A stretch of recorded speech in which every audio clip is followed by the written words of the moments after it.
In the canyon, that's where I long to be, with my three good companions, just my rifle, pony and me. Microciné, bonjour ou bonsoir, ça va dépendre de l'heure à laquelle vous allez découvrir cette nouvelle émission. Non, je ne fais pas un remake des Dents de la Mer avec dans le rôle principal Marlon Brando qui joue le rôle du colonel Kurtz dans Apocalypse Now. Absolument pas, et je vous emmerde. Voilà, c'est tout ce que j'ai à dire à celles et ceux qui vont me dire « Mais attends, qu'est-ce qui t'arrive ?» Voilà. Bon, Romain Rimbaud est dans la place. C'est une bonne nouvelle. On va faire une bonne émission, comme d'habitude. Je crois. J'ai même pas compté le nombre d'émissions que nous avons fait ensemble, mais je pense que tu vas peut-être dépasser François Bégodeau. Oh, je suis bien. Quel honneur. Oh la vache.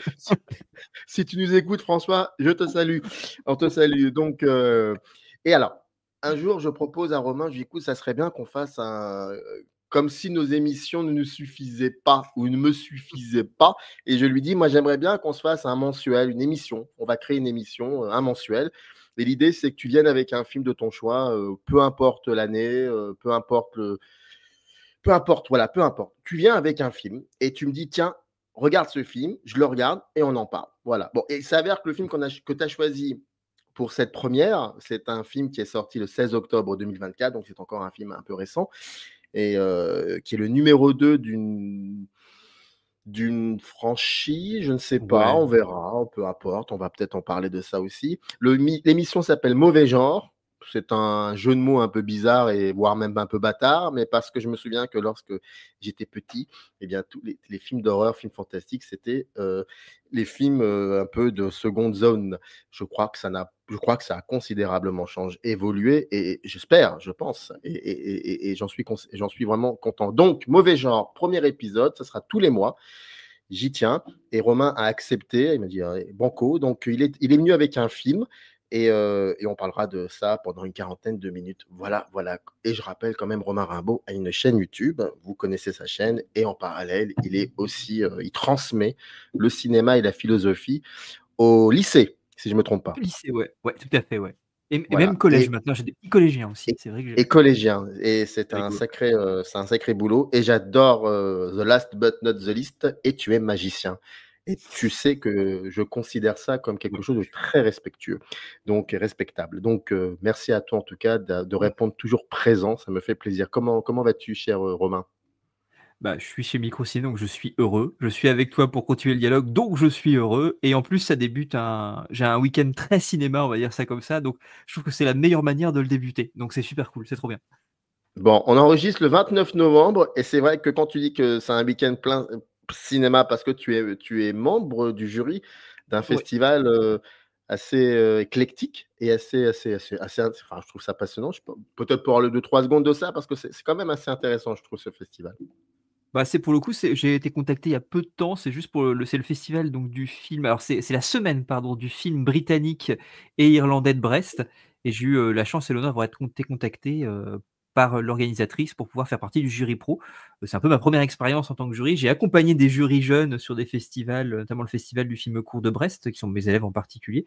Mais là, c'est la première fois que je me livre à cet exercice du jury. Ça va être une super expérience. Et puis ça va faire plein de belles découvertes et plein de débats, j'espère, avec un jury qui est hyper cool. Donc je suis très honoré d'arriver dans ce groupe que je trouve très très cool.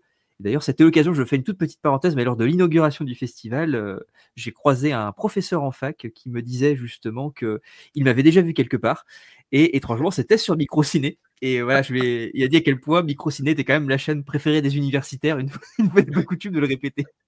Mais si tu savais à quel point c'est un paradoxe pour Samir Arjoum qui a toujours détesté l'école et surtout la fac. Et si tu pouvais, il faudrait que je te raconte mes années fac, mais j'étais un mauvais élève et en plus un élève horrible. Donc, et je suis heureux que les universitaires me disent, écoute, maintenant c'est notre chaîne et il n'y a pas plus tard que 2 jours, une prof d'université m'a contacté pour parler d'un livre. Allez, on referme cette parenthèse. Tu es venu avec quoi aujourd'hui, cher Romain ? Eh ben écoute, je suis venu. Alors, au début, c'est vrai que j'ai longtemps réfléchi, je t'ai proposé plusieurs trucs, et finalement, je me suis retrouvé récemment face à Smile 2. pour le coup, de Parker Finn. Et je me suis dit que ça pouvait être l'occasion d'en parler, vraiment, parce que c'est un truc qui m'a. Alors, pour le coup, alors je sais pas si je rentre directement dans le truc, mais moi, Ah j'ai bah vas-y, vraiment d'emblée, le. Ouais, d'emblée. moi, j'ai comme ça.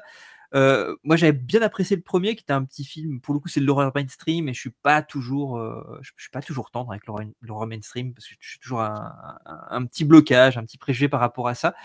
Et puis j'avais vu pour le coup, et je l'ai revu pour l'occasion, le court métrage qu'avait fait Parker Finn avant, qui a permis à Paramount de venir le chercher pour dire viens, tourne avec nous un long métrage. Qui s'appelle, alors j'ai plus le titre en tête, mais je crois que je l'avais noté quelque part, mais je vais peut-être retrouver ça à me revenir tout à l'heure, mais c'est un court-métrage qui est sorti en 2019 et qui était pour le coup, moi que j'ai trouvé pas exceptionnel, et en le revoyant d'ailleurs ce soir, je trouvais ça pas exceptionnel non plus. Alors il y a un vrai savoir-faire, il y a une vraie efficacité, mais ça ressemble à beaucoup de ces courts-métrages horrifiques, qui c'est une très bonne carte de visite, mais c'est pas très, très intéressant. Et j'avais été pour le coup assez bluffé par ce premier film, quand même je trouve que c'est un film qui a un petit peu le cul entre deux chaises, qui tente des trucs, qui a des petites fulgurances intéressantes, mais qui reste quand même dans un truc assez mainstream. Et le 2 m'a complètement retourné. Je ne m'attendais pas à ça. Et je trouve que là où pour le coup, peut-être que le mec a pris confiance, qu'il y a quand même eu un succès public, il y a eu un succès quand même critique relatif, mais il y a eu quand même un succès critique. Et tu Ouais. sens que le mec a lâché les chevaux complètement. Et il est parti dans un truc que je trouve assez unique et assez iconoclaste. Donc c'est pour ça que j'avais envie d'en parler avec toi. Parce que je trouvais que c'était une très belle découverte et un film très étonnant. En plus, il y a de quoi convoquer pas mal de références Ouais, intéressantes, ouais. mais on en Ouais. reparlera certainement. On va en parler, mais juste avant une petite chose, tu citais l'horreur mainstream. Je vois à peu près ce que tu veux dire, mais est-ce que tu peux nous développer un peu plus Mmh. ça, l'horreur mainstream, avec un exemple, peut-être un ou 2 films comme ça? Bah, je pense que peut-être aujourd'hui, ce qui, pour moi en tout cas, représente un petit peu le mieux ça, et peut-être en opposition, on avait parlé un petit peu, on avait parlé de Terrifier 3, de la question aussi de ce que serait l'Elevated Horror, qui est un petit peu ce truc un peu parallèle, qui serait de l'horreur un peu indé, qui notamment a il y a un gros appel d'air grâce à 24 de cette horreur un petit peu, encore une fois, Horreur dont moi je ne intelligente. cautionne voilà, Voilà, l'horreur que je ne cautionne intelligente. pas. Voilà, exactement, je suis d'accord avec toi. Je ne cautionne pas du tout cet intitulaire, mais n'empêche qu'il existe, cette dichotomie, elle existe, en tous les cas, dans la tête peut-être de certains critiques ou du public d'ailleurs aussi. Moi, c'est vrai que j'ai tendance peut-être à raccrocher actuellement, en tout cas, cette mouvance-là, un petit peu du mainstream, à ce qu'on trouve notamment, en tous les cas, chez Blumhouse, en grosse partie, qui, même s'il a un système de financement qui joue sur une sorte quand même de petit truc un peu indé, parce qu'il y a quand même cette idée, en tout cas, ce soit des. Parce que le truc de Blumhouse, la base, la devise, c'est low budget, high concept. En tout cas, c'était comme ça à la base. Donc, il y avait quand même des budgets qui étaient relativement indés, avec une sorte de promesse, en tout cas, au réalisateur. À l'époque, en tout cas, quand ça commençait, Jason Blum promettait un final cut au réal. Donc, une certaine liberté, en tous les cas. Et avec, pour le coup, un système de distribution, pour le coup, beaucoup plus grand public, beaucoup plus commercial. Donc, il y a ce truc-là. Enfin, en tout cas, moi, c'est un petit peu là que je le vois, qui est un petit peu toute proportion gardée, voilà, il y a ce côté un petit peu indé, mais ça reste quand même du cinéma très très grand public, qui rentre dans des carcans assez classiques, dans si je puis dire, d'une rythmique horrifique assez classique, avec des mécaniques horrifiques aussi assez classiques, que je trouve au demeurant intéressant. Il y a un truc très bien chez Blumhouse. Il n'y a pas que ça, mais je trouve que finalement, c'est ce qui est assez symptomatique du cinéma mainstream horrifique actuel. Je trouve que c'est tout ce que produit Blumhouse à la chaîne. Et parfois, effectivement, dans ce flot continu de films, parce qu'ils doivent en sortir 3-4 par an, il y a des trucs très intéressants. Je veux dire, il a quand même produit The Lord of Salem, par exemple, de Rob Zombie, qui est un truc il y a quelques années, alors qui est pour le coup sorti en DTV. Voilà, il n'a pas eu le droit à la sortie salle.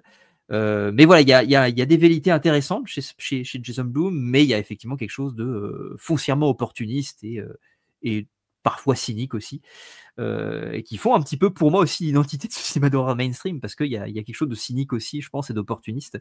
Et le cinéma d'horreur se prête beaucoup à l'opportunisme aussi, de par le fait d'aller titiller les bas instincts du spectateur, etc. Il y a plein de choses comme ça. Et je trouve que pour le coup, Smile 2 en particulier a ce truc. Je pense aussi à une autre boîte qui produit, je pense à Platinum Dunes aussi, on a parlé autrefois dans une Ouais, émission avec toi, Samir, ouais.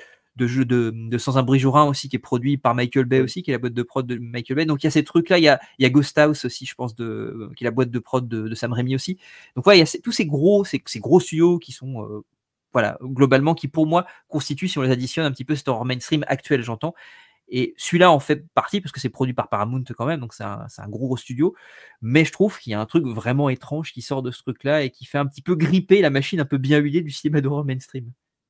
Entre Smile, le premier et celui qui est sorti le 16 octobre, est-ce que, selon toi, Et ne t'inquiète pas, je vais aussi dire des choses, hein, sur le film, hein, Oui. ne t'inquiète absolument pas de ça. Mais est-ce que, il commence à se voir une espèce de ligne, comme ça, qui serait peut-être une ligne qu'on va appeler bientôt une ligne Parker Film? Parce que je rappelle, Mmh. si je me trompe pas, qu'il est en train de travailler sur le remake de Possession, Oui, le film de Zulawski. Zulawski, ouais. Ouais. Et est-ce que, tu sens quelque chose, parce que je sais que tu as revu le premier Mmh. parce que le 2 et puis pour préparer l'émission. Est-ce que déjà tu sens quelque chose? Ah ouais, mais je trouve qu'il y a même son Ouais, court métrage, il y a des trucs, alors, je c'est assez maniaque. Je pense qu'on en parlait il y a quelque temps, peut-être avec Coralie Farja, et cetera. C'est un mec qui a beaucoup de référentiels. Pour le coup, il y a un référentiel très contemporain, je trouve ça intéressant. Il y a un truc très Ari Aster dans sa manière de travailler, notamment les top shots continuellement, le fait de faire virevolter sa caméra. C'est un truc qu'on retrouve aussi dans les 3. Alors le court métrage d'ailleurs de base commence sur une plongée, sur une protagoniste qui est dans le bureau de son psy, qui est en train de discuter, mais il y a beaucoup de plans en top shot et c'est intéressant parce que là, dans le premier, c'était aussi présent et dans le deuxième, je trouve qu'il accentue encore ça pour justement lui donner quelque chose de signifiant extrêmement fort. Je trouve que ça marche très très bien sur ce poids de la fatalité, ce poids du trauma qui semble s'écraser sur le personnage. Et je dirais si on extrapole ça c'est parce que c'est souvent des plans sur la ville, il fait beaucoup de plans sur la ville en top shot. Et moi, j'interprète ça vraiment dans cette idée de dire que ce trauma-là qu'on suit d'un personnage et qui de fait devient contagieux puisque c'est le concept de la malédiction qui est une contagion. Je pense que le cinéma d'horreur japonais est pas loin derrière. Je pense à Ring, je pense à Kurosawa et Kairo aussi énormément. ouais. J'ai pensé en revoyant aussi obligatoirement à l'Exorciste 3 de William Peter Blatty aussi. Je trouve que cette idée de la contagion par une sorte de mal qui semble écraser comme une sorte de chape de plomb la ville, c'est ce trauma, encore une fois, qui se transmet d'individu en individu. Il y a quelque chose dans ces questionnements. Moi, j'aimerais bien justement qu'il travaille. Je trouve que c'est un type qui a une vraie manière de travailler le traumatisme et de le mettre en scène visuellement, de faire de ce concept un principe de mise en scène. Je trouve qu'il le fait super bien.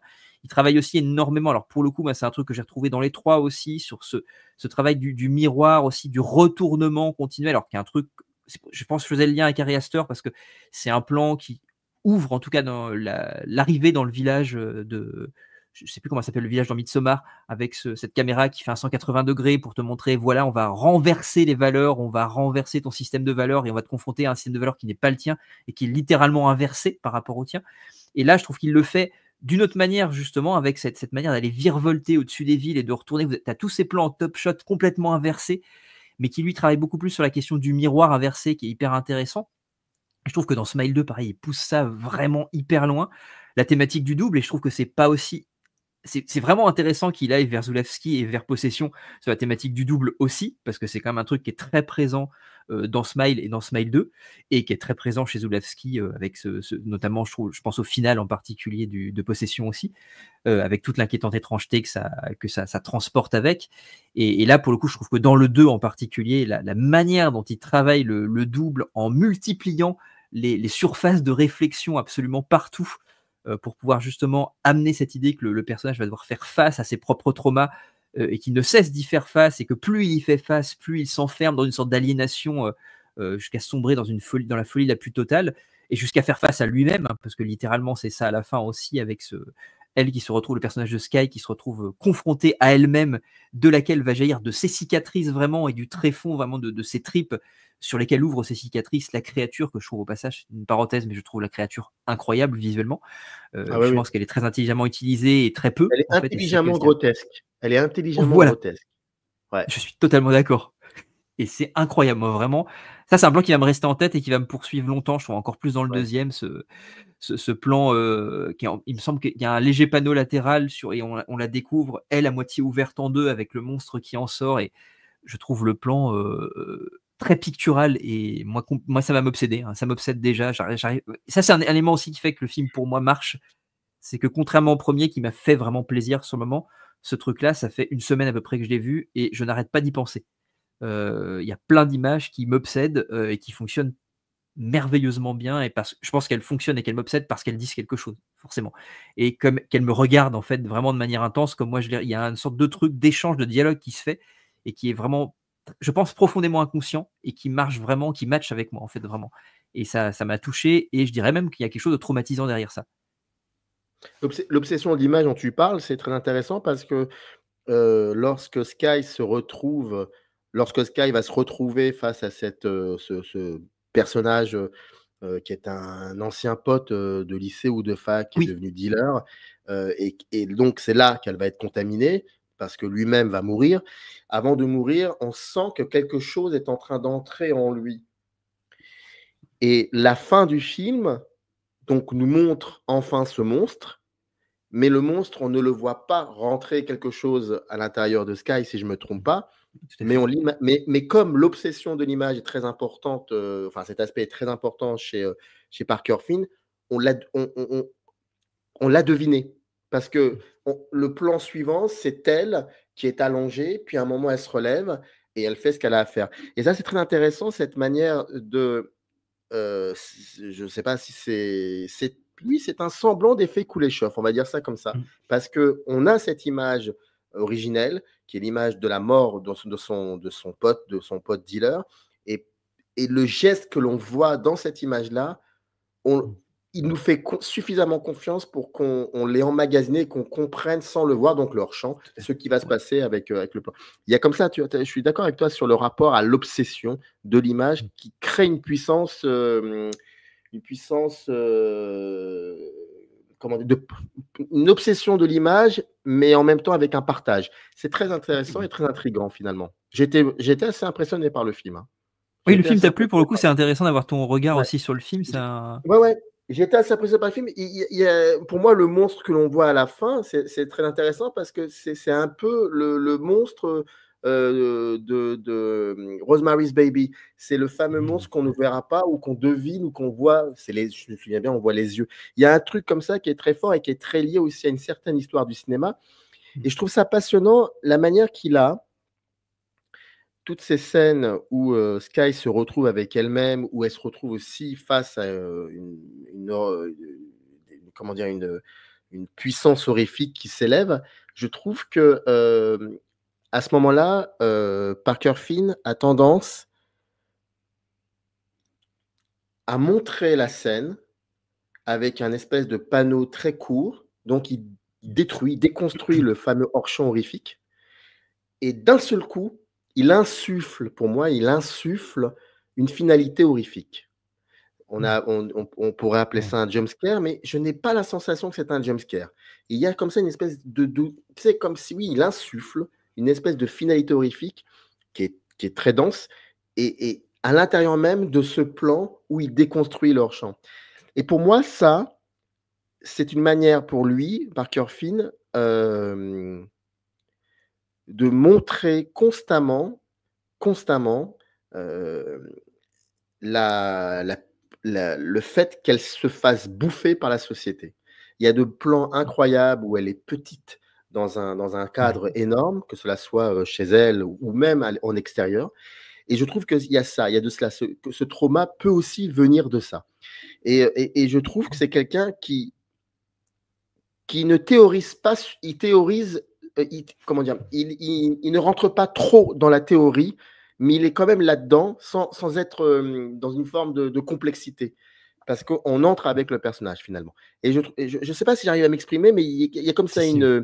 une façon de capter un personnage qui se fait bouffer, avaler par la société et non pas par le monde, mais par la société et ça donne suite à des plans où il utilise des panneaux que j'avais retrouvés une fois dans Paranormal Activity, je crois que c'était le 4 ou 5, je sais plus, Mmh. où il Dans en le fait, c'est 3 ça. où il y a un truc effectivement. Voilà, en fait, c'est ça, c'est que son film prend, pour moi, appui sur l'étrangeté d'une caméra de surveillance et en Mmh. insufflant cette finalité horrifique, il élève son film à une fiction intéressante. Voilà Ouais. et j'ai vraiment été très très emballé par ça. Très emballé par cette espèce de minimalisme, qui ne dit pas son nom à l'intérieur d'un film, d'un thriller peut-être ou d'un film Oui. d'horreur, peu importe. Il y a un, c'est très, très, très particulier.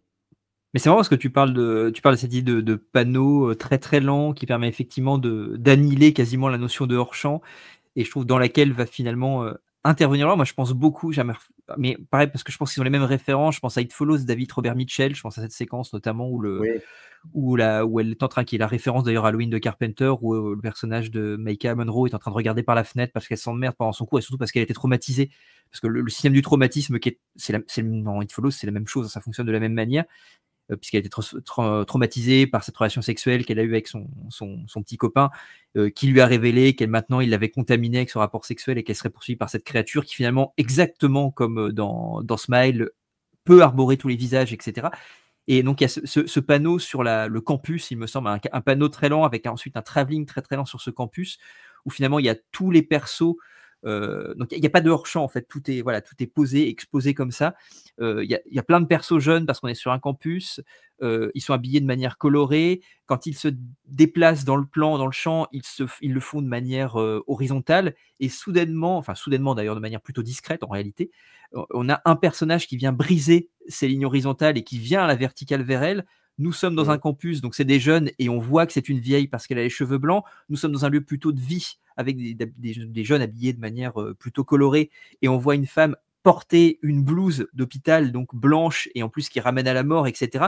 Et en fait, il y a cette manière en fait de court-circuiter le champ, en révélant en fait qu'il n'y a pas de hors-champ, et de court-circuiter à l'intérieur du champ avec ses démons. Je ne sais pas si c'est très clair quand je dis comme ça, mais c'est un truc que je retrouve exactement chez Kurosawa. En fait, c'est la même chose qu'on trouve chez Kurosawa aussi.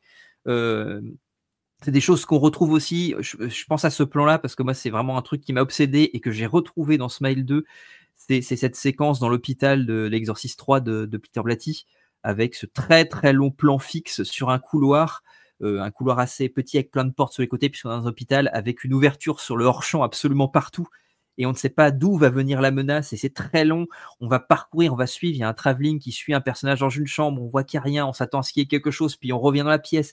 Il y a un balai des policiers, parce que c'est une infirmière qui va se faire tuer, qui font des allers-retours dans le fond. Quand elle est seule, c'est angoissant parce qu'elle est toute seule, et le policier revient, il se pose et il repart parce qu'il y a un appel d'un collègue.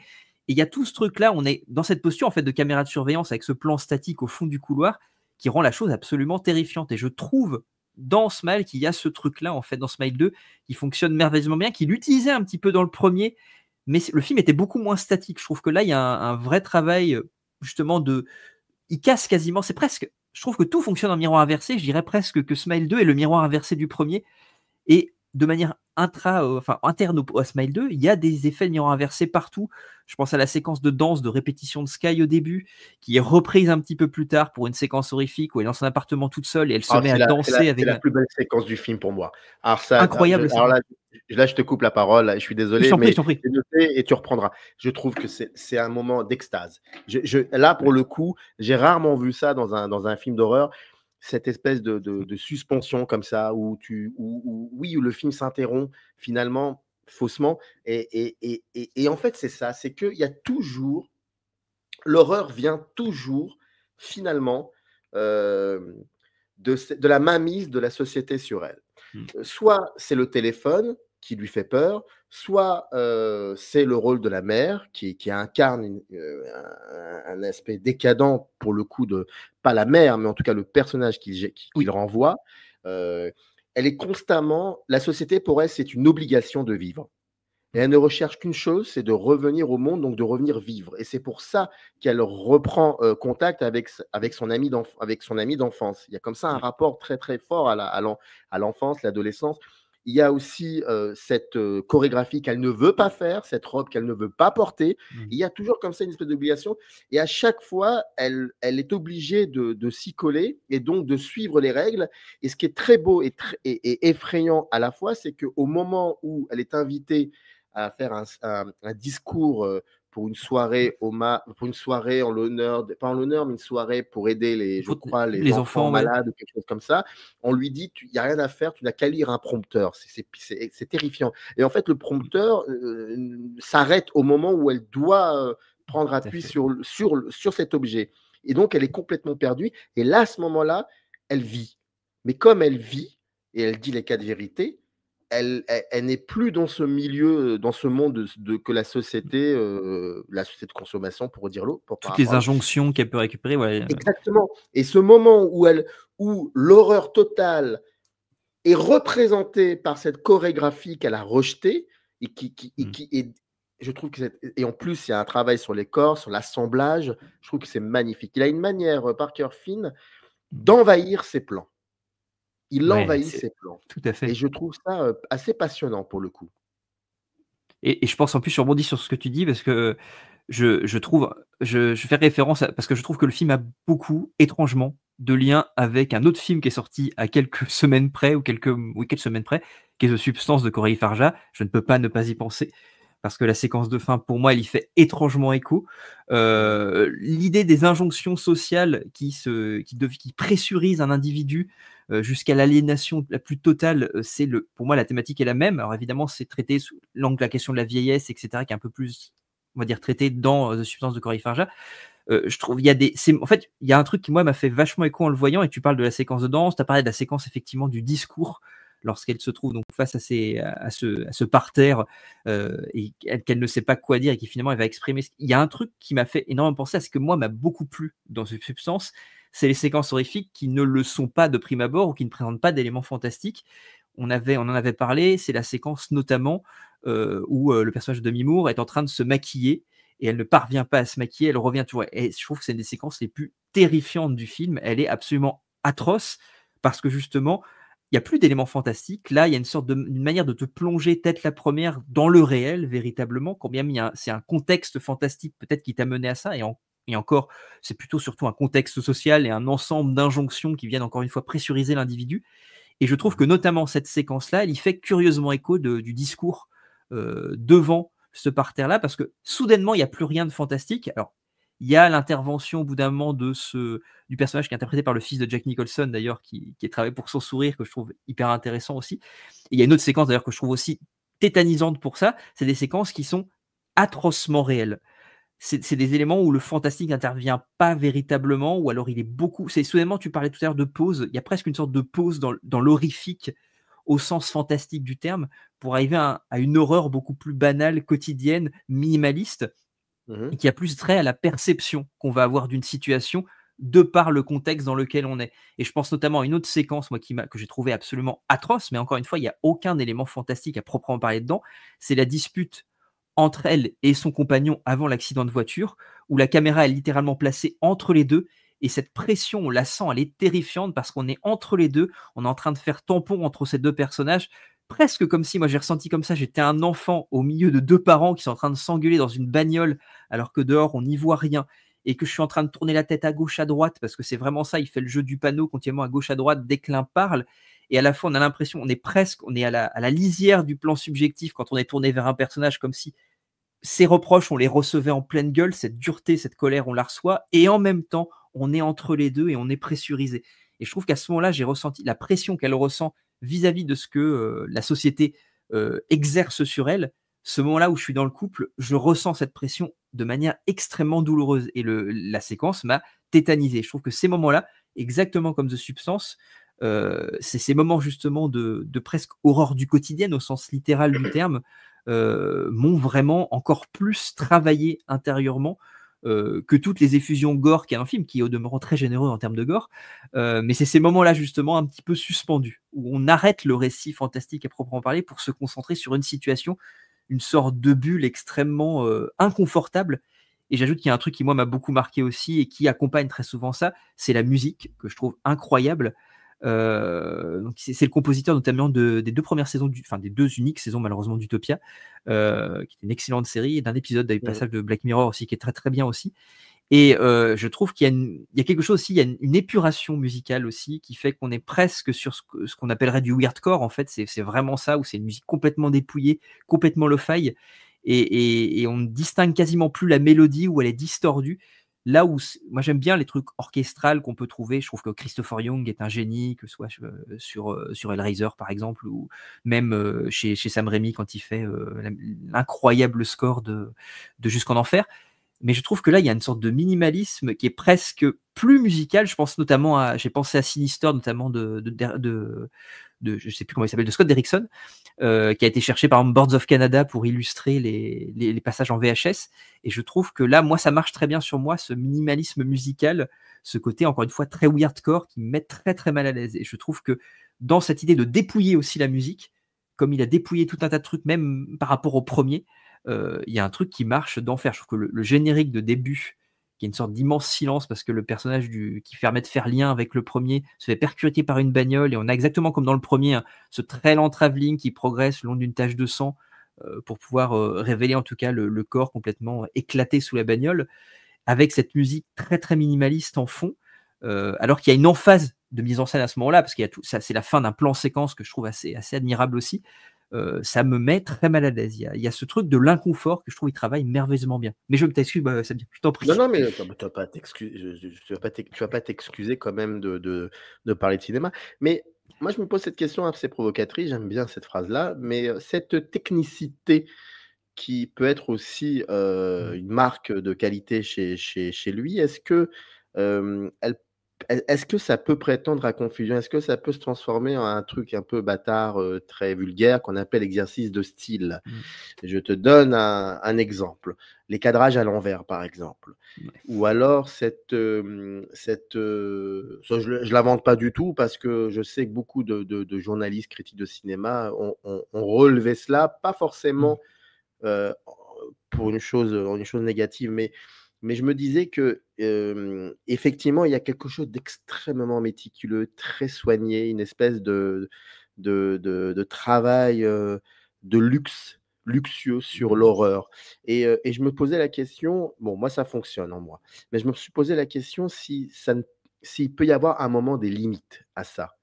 Et que ça devienne donc juste un exercice de style. Parce que et c'est pas toujours évident de faire un film d'horreur après les décennies et tout ce qu'on a vu et c'est ça qui est toujours intéressant de voir comment lui, il se dépatouille avec ça. Parce qu'on peut faire ce que l'on veut, mais à un moment ou à un autre, il faut aussi, en 2-3 plans, régler le compte à ce qui s'est passé, 20 ou 30 ou 50 ou 70 ans avant et ça et les cinéastes le font. Mais donc la technicité, l'exercice de style, ce rapport très luxueux au cadre, est-ce que ça peut, à un moment, s'épuiser, tu vois? Quelque chose de ce genre. Moi, je pense pas. Pour Smile 2, je ne pense pas pour Smile 2, mais je me pose la question.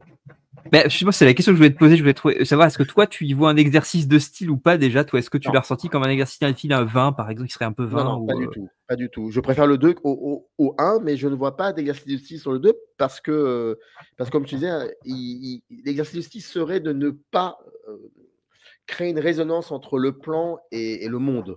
Et lui, il le fait. Et donc, c'est ça, à un moment où l'exercice de style s'arrête et on passe à autre chose. Mais ça peut parfois aussi, je me pose cette question, est-ce qu'il peut aussi tomber dans les travers de sa méthode? Moi, je pense que oui, hein. Ceci dit, je pense que là, pour le coup, c'est pas le cas dans Smile 2. Je trouve qu'il arrive quand même, il est toujours sur le fil de ce qui pourrait être du maniérisme, un peu, voilà, faire vraiment. Je pense que le mot exercice de style, c'est tout à fait ça. Mais je trouve que finalement, tout ça à chaque fois a du sens, malgré tout. En tous les cas, il arrive toujours à raccorder ça à du sens, que ce soit pas juste une sorte d'affaîtrie de mise en scène, en faire trop.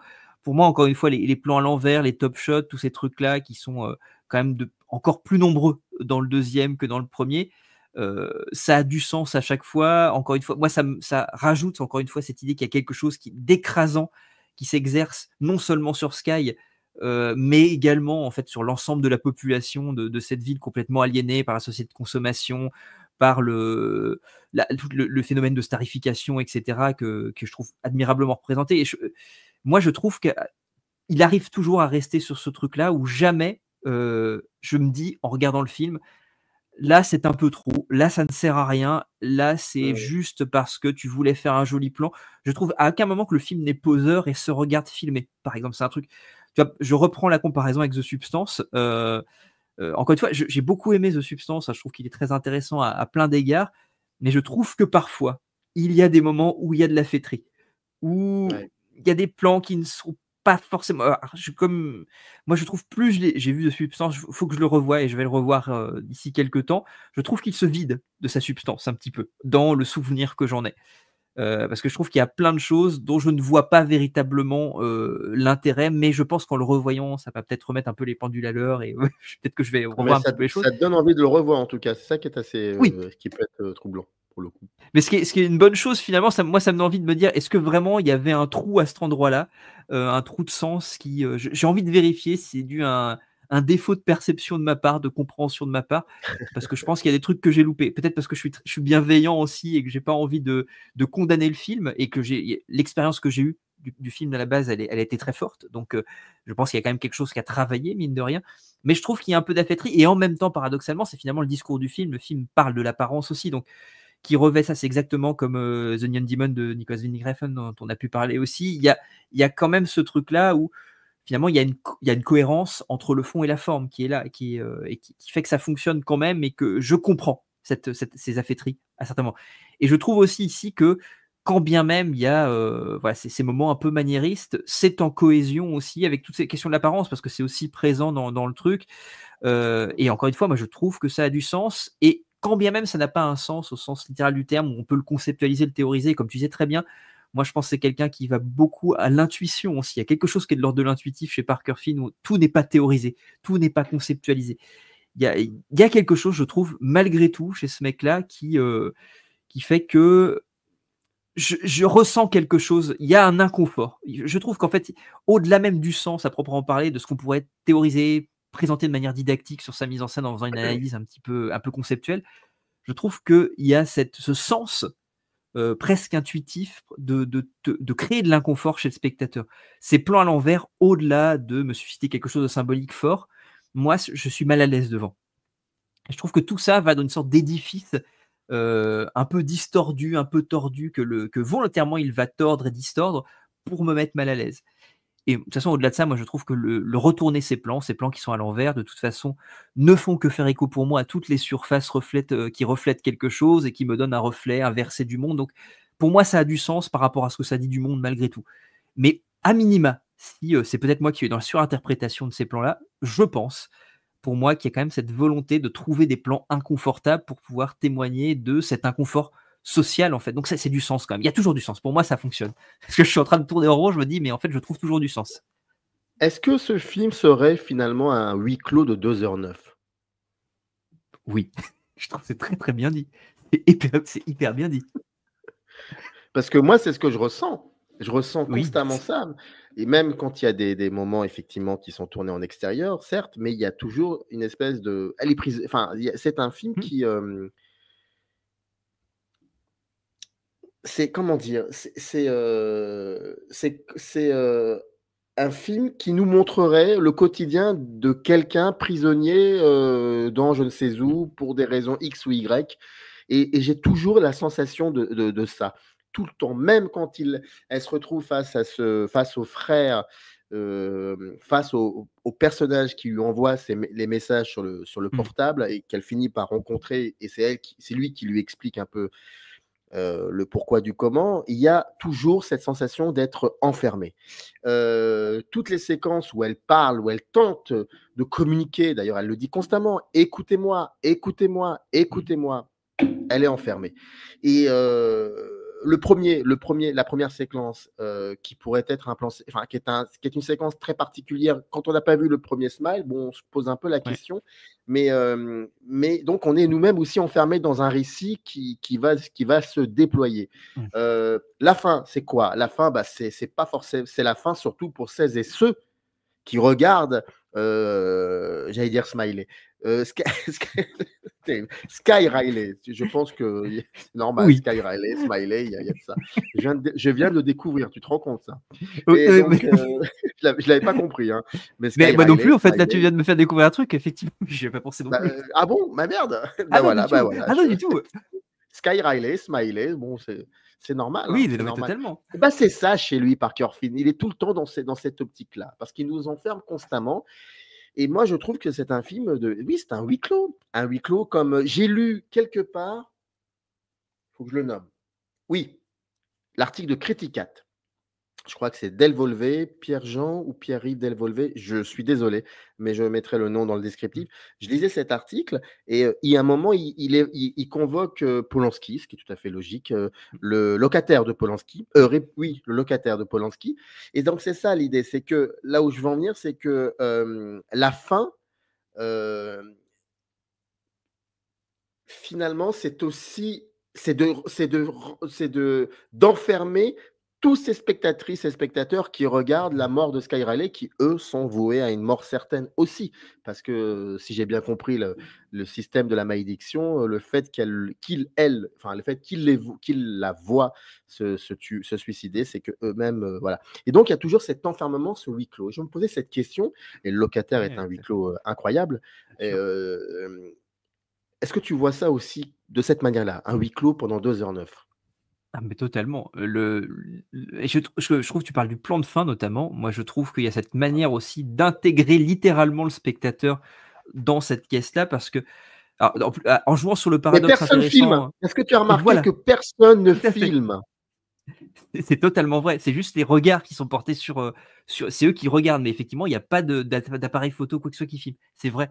C'est très Ouais. étonnant ça. Et c'est la seule mort qu'on ne voit pas effectivement littéralement du film, puisqu'à chaque fois qu'il y a un suicide, alors en plus, encore une fois, tout le discours, même, ça c'est même d'un côté psychologique, sur la construction, la progression, la contagion par un trauma est intéressant, puisque l'idée, effectivement, c'est que on est, en regardant, comme tu disais très bien, une personne se suicider, ça produit un trauma chez le spectateur, et donc le spectateur subit ce trauma jusqu'à être mené jusqu'à à la mise à mort, et il va devoir il va se suicider devant quelqu'un pour transmettre le trauma, etc. Et ce que je trouve très intéressant, c'est qu'à la fin, moi, je suis littéralement enfermé là-dedans. C'est-à-dire que le jeu de miroir qui passe son temps à faire, à la fin, lorsqu'on a ce plan, enfin ce contre-champ en réalité, sur les spectateurs en train de regarder Sky qui est morte parce qu'on l'entend se faire massacrer hors champ, enfin, on l'entend se suicider hors champ, se planter le micro dans la tronche, et nous, on est face à eux. Je trouve que le jeu de miroir fait quasiment l'écran de cinéma devient un miroir, et en les regardant, je me regarde et je suis dès lors intégré dans cette prison-là, puisque je suis aussi spectateur comme eux de ce truc, et donc j'intègre aussi ce traumatisme intérieur, et donc l'idée c'est de te poursuivre à l'extérieur et de t'amener à te questionner aussi sur ton rapport à ce trauma-là, et à quel point ça peut te toucher profondément. Et je trouve que ce truc-là, en fait, a créé chez moi avec ce jeu d'écran enfin, ce qui est vraiment pas hyper original de poser l'écran comme un miroir de la salle, évidemment, mais il y a ce truc-là à ce moment-là où moi je me sens intégré aussi dans ce huis clos pour le coup. Mais moi, oui, effectivement, ça a été vraiment le film. Je sais que j'ai regardé avec ma femme qui a trouvé que ça, c'était infernal à regarder. Elle a trouvé ça Mmh. extrêmement oppressant, et moi, je me suis retrouvé vraiment bloqué continuellement. Et effectivement, même les seuls moments où on est en extérieur, ils sont tous bouchés. C'est bouché par la ville, c'est bouché par ces grands immeubles. Tout est bouché, tout est fermé tout le temps. Le cadre est tout le temps bouché de toutes parts. Et c'est absolument terrifiant. Et là, aucune échappatoire. Et moi, spectateur, moi, il m'impose. Et ça, je trouve que c'est délicieusement désagréable. Il m'impose ce truc-là de ne pas pouvoir sortir non plus. Je ne peux pas quitter ce qui est en train de se passer. Je suis obligé de subir ce qu'elle subit. Et ce que je trouve dingue aussi, et dans le cinéma mainstream, c'est un truc très rare, moi je trouve qu'il y a un sadisme assez hallucinant vis-à-vis de son personnage principal. C'était déjà le cas dans le premier, où je trouve qu'il y avait un truc. Alors c'est renforcé aussi parce que le personnage est très bien écrit, parce que son état psychologique et son délabrement psychologique progressif est extrêmement bien écrit, qu'elle est Sky, et je trouve encore plus qu'après, incroyablement interprétée tout du long. Et je trouve qu'il y a un sadisme qui s'exerce sur le perso. Il y a une cruauté, moi, que j'ai rarement vue dans un film récent mainstream d'horreur, où il y a un truc où on la pousse toujours plus bas que terre, elle en prend plein la gueule. Effectivement, elle est toujours bloquée, soit dans le cadre, soit elle est vraiment bloquée littéralement quand elle est dans ce lit d'hôpital, etc. Avec ce plan, moi, que je trouve une violence absolue, où elle va se retirer le cathéter parce qu'elle est bloquée. Elle est tout le temps bloquée quelque part, et effectivement, je trouve que cette idée de huis clos, de 2h30, de 2 heures, 2 heures, un peu plus de 2 heures, c'est totalement légitime. Et je trouve que le lien avec Polanski, je trouve que globalement, tu parlais tout à l'heure de Rosemary's Baby aussi sur la manière de travailler le monstre. Je trouve qu'il y a quelque chose effectivement de Zulawskien, parce qu'on parle un peu de possession, et moi je trouve qu'il y a quand même ça aussi, et je trouve ça totalement pertinent qu'il parte vers ça. Et il y a quelque chose de très Polanskien dans cette manière de traiter l'espace, une sorte d'espace qui semble continuellement se resserrer contre le personnage principal. Et tu parlais de Locataire tout à l'heure, de par cette critique que tu as pu lire. Moi, je trouve aussi que dans le sadisme qui s'exerce sur les personnages aussi, je trouve que c'est très propre aussi à Polanski d'être excessivement méchant et cruel avec ses personnages. Et je trouve que finalement, ça fait aussi très bien écho ici. Quand tu parles, peut-être ça sera peut-être la dernière question, mais une question, ouais, vraiment bateau, mais on sait qu'il va travailler sur le remake donc du film de Zulawski, Possession. Tu viens de dire que pour toi, finalement, c'est une continuité logique. Moi, ça m'intéresserait, bon, On a quand même donné des éléments de réponse, je crois, mais ça pourrait être intéressant parce que ça a été décrié. Cette nouvelle a été décriée par certaines et certains que je nommerai pas et qui sont pas youtubeurs pour le coup, pour une fois. Non, c'est vraiment de la revue. C'est des gens très respectables, vraiment, qui sont même déjà venus sur cette chaîne et qui ont dit non mais ça va pas, il faut qu'ils arrêtent un peu. On touche pas à Possession. Et que je rappelle pour ceux qui n'ont pas vu encore Possession de Zulawski, vous arrêtez cette émission, vous allez voir le film et vous revenez pour voir la fin de cette émission. Et je sais que Romain sera d'accord avec moi. Ah, mais totalement. Pourquoi? Ah oui, oui. Et attention, Isabelle Adjani, il n'y a pas d'effets spéciaux. Hein. Voilà, je tiens à dire simplement ça. Il n'y a pas d'effets spéciaux. Donc, je referme cette parenthèse.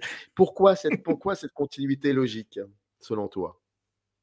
Alors, je vais quand même rebondir sur la critique. Moi, je pense qu'effectivement, Possession ne mérite pas de remake ou quoi que ce soit. Moi, je pense qu'il ne mérite pas. C'est un film qui est toujours aussi puissant et qui le sera toujours. Et il ne mérite pas du tout de relecture ou de remake ou quoi que ce soit. Il y en a qui ont essayé aussi. Je pense même à un film que je trouvais très respectable d'ailleurs, qui est le préquel de La Malédiction de Donner, qui a été réalisé récemment. Alors, je ne sais plus comment s'appelle la réalisatrice, qui est pour le coup très talentueuse et qui a refait un hommage quasiment graphique, enfin quasiment direct aux positions de Zulawski, et ça marche pas en fait. C'est un des seuls trucs qui dans le film je trouve ne marche pas, parce que je pense que il y a quelque chose de trop puissant derrière ça, il y a quelque chose de trop profond que tu peux pas. Il faut aller titiller des trucs, il faut être vraiment vicelard et aller titiller des trucs qui sont moyens, ambigus, etc. De manière vraiment très poreuse entre la réalité et la fiction. Il faut aller titiller des choses qui sont douloureuses. Et je trouve que ça fonctionne pas vraiment dans ce film-là. Mais bon, c'est juste une petite parenthèse, il y a un remake plutôt chouette au demeurant et qui démontre d'un talent de la réalisatrice, de la jeune réalisatrice, ceci étant dit. Pour le coup, moi, je trouve ça cohérent parce que je trouve qu'il y a il y a ce même goût pour l'inconfort profond et pour le fait d'aller malmener ses personnages. Moi, je trouve, encore une fois, je le disais tout à l'heure, je trouve qu'il malmène Sky, mais comme moi, j'ai rarement vu, encore une fois, récemment, dans du cinéma mainstream, du cinéma grand public. Je trouve que c'est un film très douloureux pour son personnage et je trouve que Zulawski, alors, de manière encore plus sauvage, je trouve, elle est vraiment encore plus loin dans le fait de malmener ses personnages, de malmener ce couple à la dérive, de malmener aussi de manière, si je puis dire, extra-diégétique, c'est comme ça, c'est son actrice en particulier. Il y a une sorte, il y a un sadisme que je trouve qui n'est pas comparable, parce que je trouve que Zulawski, encore une fois, c'est indépassable, et je trouve que là, il y a une sorte de... Tu parlais tout à l'heure de parenthèse. Moi, pour moi, c'est une parenthèse dans l'histoire du cinéma. C'est une sorte de truc qui pour moi, dépasse, transcende un petit peu, y compris le genre dans lequel il s'inscrit, parce que c'est effectivement un film d'horreur, mais pour moi, c'est pas ça, en fait. C'est tellement plus profond que ça. C'est tellement plus... ça transcende toute distinction de genre, toute catégorisation. C'est un film absolument incroyable. C'est une expérience incroyable. Mais je trouve que voilà, dans ce travail de l'inconfort, il y a quelque chose de l'inconfort profond, d'aller titiller des choses qui vont poursuivre le spectateur bien au-delà de la salle de cinéma, de faire du cinéma finalement dans un cadre qui est plutôt du cinéma de consommation divertissant, d'aller instiguer quelque chose de bien plus vicelard à l'intérieur. Il y a quelque chose peut-être à faire chez lui. Je ne dis pas qu'il va y arriver, mais il y a quelque chose qui, pour moi, en tous les cas, rend ce réalisateur plus légitime qu'un autre, peut-être. Et puis dans le traitement notamment du double, je trouve qu'il y a un truc intéressant à faire, parce qu'il y a quelque chose quand même de très obsessionnel, je trouve, en deux films, sur la question du double, de l'inquiétante trancheté que ça peut faire naître, quelque chose de très freudien finalement, dans son rapport à son propre regard, il y a quelque chose qui, je pense, peut être traité et intéressante, et je pense que c'est en plus quelqu'un qui pourrait instiguer quelque chose d'assez personnel dedans. Je dis pas que ce sera réussi, et encore une fois, je ne dis pas que c'est nécessaire, je trouve même que ça ne l'est absolument pas, et je ne vois pas trop l'intérêt de le faire. Mais en l'état, si on propose ça à quelqu'un comme ça pourrait être une proposition intéressante, qui encore une fois n'arrivera certainement pas à la cheville, voire au petit orteil du film d'origine, mais qui peut peut-être proposer quelque chose d'intéressant. J'en sais rien, parce que le problème, c'est que le contexte globalement, je dirais, historique, politique, est tellement important, je pense, dans le position de Zulawski, que je ne sais pas vraiment ce que ça pourrait donner dans un contexte contemporain. Mais écoute, on est en train de faire comme beaucoup de youtubeurs, on parle d'un film qu'on n'a pas vu. C'est incroyable. Ça y est, on est contaminé aussi. On est devenu mainstream, on est contaminé. Mais ça va être un bon film, comme dirait Zemmour, Inch'Allah. Donc, je referme cette parenthèse. Mais il faut quand même aussi rappeler que Naomi Scott est génialissime dans le je suis très halluciné en disant ça, mais quand même, il faut... Parce qu'on dit, tu dis très justement d'ailleurs pendant 49 minutes qu'il y a que tu as rarement vu un personnage aussi malmené, mais il y a aussi un corps qui s'y prête. Il y a une manière de regarder ce corps et il y a une manière aussi d'incarner ce personnage. Et là, pour le coup, Naomi Scott, bravo. Vraiment bravo. Ouais, elle est vraiment impressionnante. Hein. Ouais, c'est vraiment impressionnant. Bon, on se revoit le mois prochain. Je sais absolument pas de quoi on va parler. Je pense que toi non plus, mais en tout cas, moi, je suis à ta dispo et ce que tu veux, et on fait ça avec plaisir. En tout cas, je mets 3 points de suspension comme d'habitude. Est-ce que tu as peut-être une dernière chose à dire ou on se dit alors juste un truc, tout simple. Je te remercie énormément pour avoir proposé ce rendez-vous mensuel parce que comme je dis, moi j'adore. Attends, première chose, je suis hyper content que, comme tu es très souvent plutôt en retrait, mais justement nécessaire, parce que tu as. Non, mais je trouve c'est parce que quand tu es en retrait, mais en même temps, en réalité, c'est une présence qui est hyper importante parce que c'est grâce à toi finalement que le dialogue, la réflexion avance aussi, même si tu te poses en retrait. Et là, je suis déjà hyper content que tu aies dit un petit peu plus et que tu t'es dit ce que tu en aies pensé. Je trouve ça trop bien de t'écouter aussi, parce qu'il y a plein de choses auxquelles j'avais pas pensé. Donc c'est trop bien d'avoir ce truc de dialogue aussi, peut-être plus direct. Je sais pas si je dis maladroitement, mais je t'en remercie beaucoup. Très bien dit et je comprends et je t'en prie. C'est tout à fait et merci pour cette mensualité que tu proposes aussi, parce que je trouve ça trop bien justement de pouvoir continuer ce dialogue de manière régulière, parce que c'est un truc qui était important pour moi aussi, je le dis, discuter avec toi était important pour moi. En tout cas, merci à toi et c'est réciproque, mais celles et ceux qui vont découvrir cette émission ne savent pas, mais je le dis, que Microciné va se mettre un peu de côté pendant quelques mois. Il n'y aura plus de publication, mais il y en a 3 ou 4 que je vais conserver et cette émission, elle sera conservée. Donc, ce sera, voilà, tous les mois, on se retrouvera et on discutera d'un film. Un film c'est un honneur d'être conservé. Qui a un mauvais genre. Oui. Allez, à très vite. Merci pour tout. À très vite, Romain. Bisous, salut. Générique. Up arrive in the canyon, that's where I long to be, with my 3 good companions, just my rifle